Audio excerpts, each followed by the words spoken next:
Even if the punishment is life term or death sentence, this is nothing as compared to the harassment what Nikita has faced for years. How long should we wait for justice to be delivered in Nikita Tomar's case? This is clearly an open and shut case wherein evidences and CCTV footage are available. On 26th of October in Ballabgarh, Haryana, Tawfiq, the main accused, tried to abduct Nikita, who was a 21-year-old student, and when the kidnapping attempt was failed, he, on a point-blank range, shot dead Nikita. This was all captured in the CCTV footage.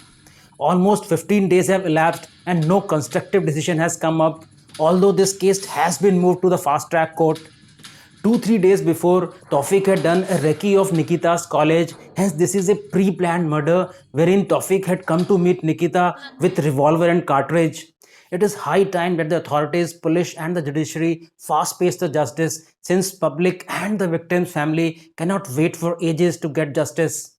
All the evidences and CCTV footage are available, and the way Tawfiq, on a point blank range in broad daylight, has shot Nikita, it shows that he has no fear of law, and somewhere he has been told that whatever you do, things could be managed because you come from a political family.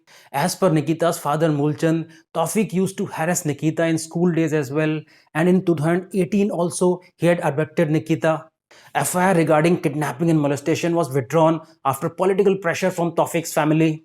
Even if the life term or death sentence is announced, this is still comparatively much lesser than the harassment what Nikita has faced throughout the years. Also, family members of Tawfiq who had put pressure to remove the FIR in 2018 must also be punished by court.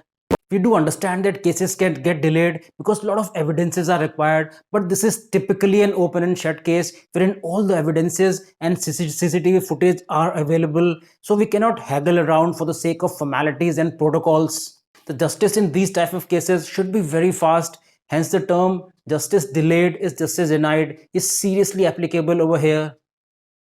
Although we have very good laws in terms of crime against women and fast track courts for serious crimes, but the implementation is very poor.